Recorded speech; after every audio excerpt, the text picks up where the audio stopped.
بسم اللہ الرحمن الرحیم۔ خلود القصتی، قصے کی ہمیشگی۔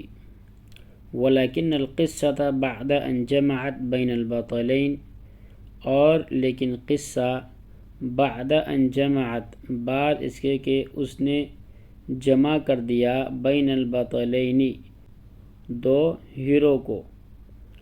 تو دیکھیے بعد ان جمعت کو آپ اس طرح بھی کہہ سکتے ہیں بعد جمعها بین البطلین، کیونکہ جماعت پر ان داخل ہو رہا ہے اور ان فعل کے معنی کو مصدر میں لے جاتا ہے۔ مصدر مؤول مصدر صریح کے بارے میں میں آپ کو پڑھا چکا ہوں، اور مصدر کے عمل کے بارے میں بھی پڑھا چکا ہوں، اور عمل کی شرط کے بارے میں بھی بتا چکا ہوں کہ جب کہیں مصدر آ جائے اور آپ کو یہ جاننا ہو کہ وہ عمل کر رہا ہے یا نہیں کر رہا ہے، تو اس مصدر کے فعل کو لے کر آئیں گے، اور اس فعل سے پہلے ایک ان داخل کریں گے یا پھر ما داخل کریں گے۔ اس کے بعد اگر معنی میں کوئی تبدیلی نہیں ہوتی اور جملہ صحیح بنتا ہے تو شرط پائی جائے گی اور وہ مصدر عمل کر رہا ہوگا۔ تو مصدر دو طرح کے ہوتے ہیں، مصدر صریح اور مصدر مؤول۔ مصدر مؤول اس مصدر کو کہتے ہیں کہ جس میں بظاہر آپ کو فعل نظر آئے گا ان کے ساتھ لگ کر، جیسے یہاں آیا ان جماعت، یا یہاں یہی لکھا ہوتا ان یجمع، تو بظاہر آپ کو یہ فعل نظر آ رہا ہے، لیکن اس کے اوپر ان کے داخل ہونے کی وجہ سے یہ مصدر کے معنی میں ہو گیا ہے۔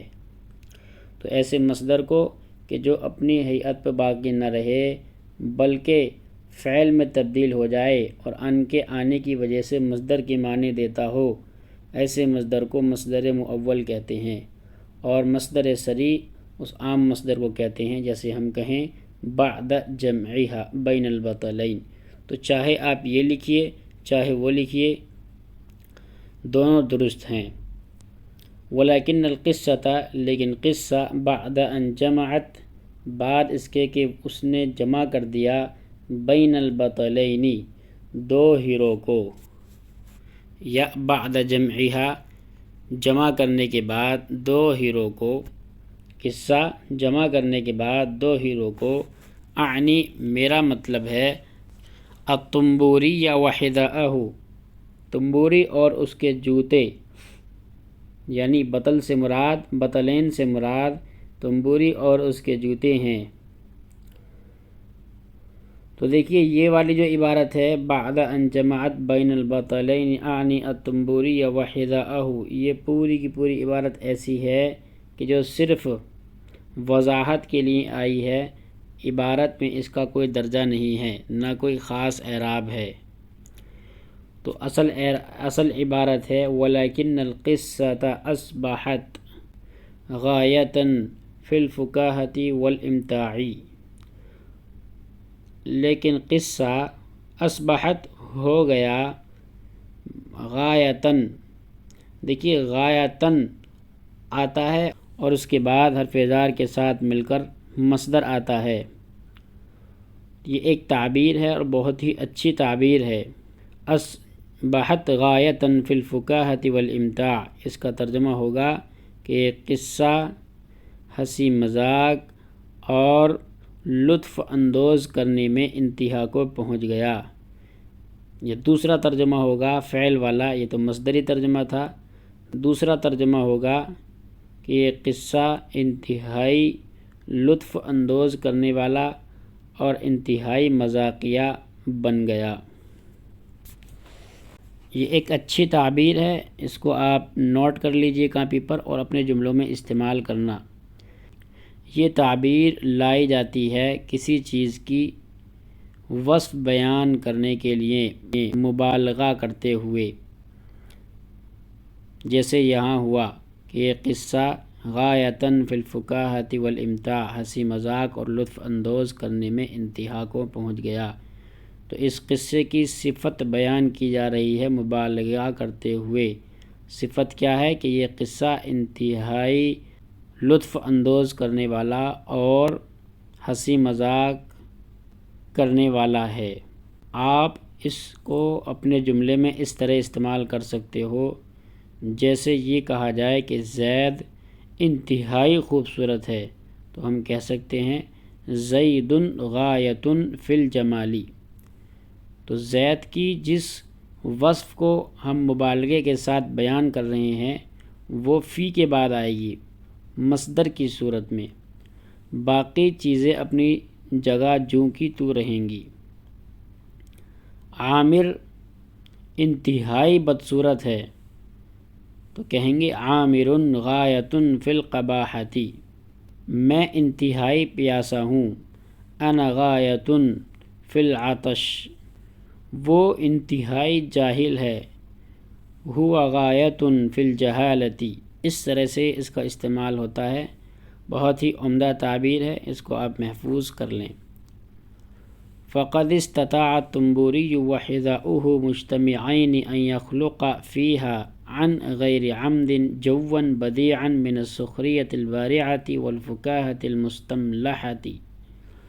فقد استطاع التنبوری وحذاؤہ، تو تنبوری اور اس کے جوتے دونوں نے مجتمعین حال بن رہا ہے، یعنی ایک ساتھ جمع ہو کر، تنبوری اور اس کا جوتا ایک ساتھ جمع ہو کر، استطاع، ٹھیک ہے، ان یخلقا، دونوں ایک ساتھ جمع ہو کر پیدا کر سکے، استطاع ان یخلقا، پیدا کر سکے۔ ان یخلقا کا ترجمہ پیدا، صرف پیدا کرنے کا کیا ہے میں نے، اور کیوں کیا ہے؟ وجہ یہی ہے کہ یہ مصدر کے معنی میں ہیں، ان فعل کے معنی کو مصدر میں لے جاتا ہے، یعنی اس عبارت کو چاہے آپ یوں کہہ لیں تب بھی درست ہوگی۔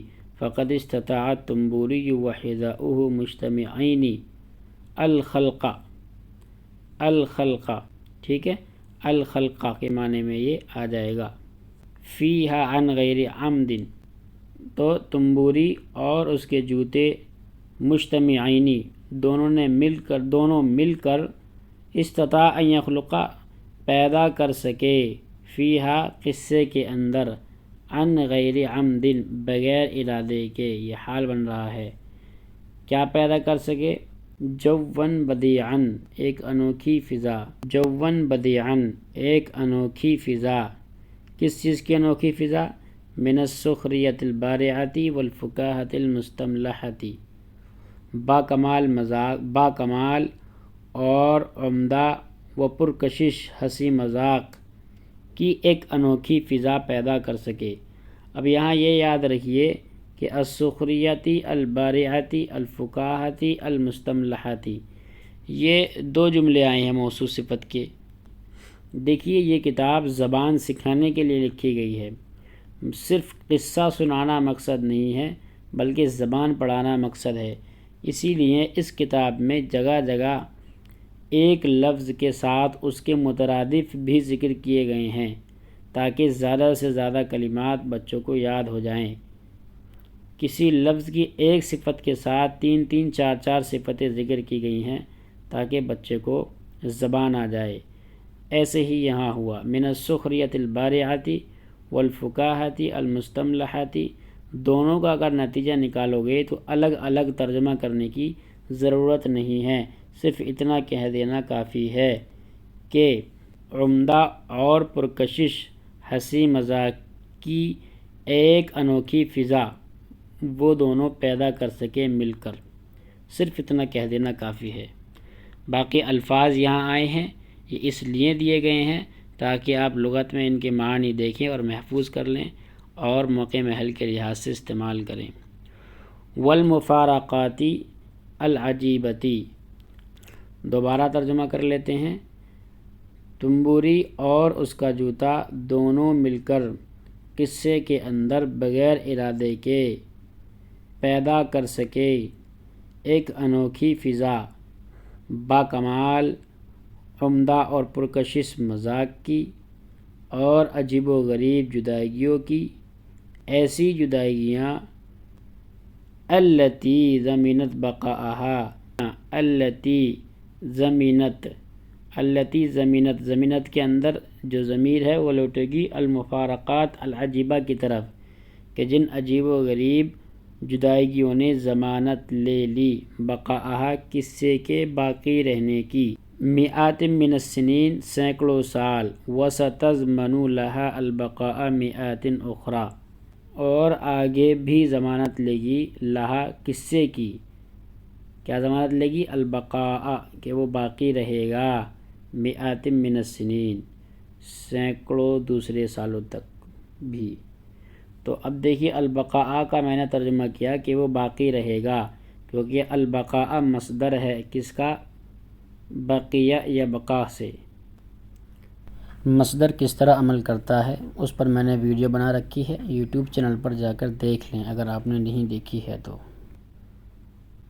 آج کے لیے اتنا ہی کافی ہے۔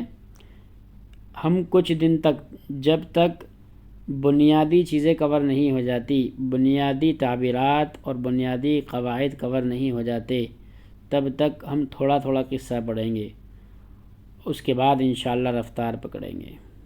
اب یہاں کچھ جملے لکھے گئے ہیں۔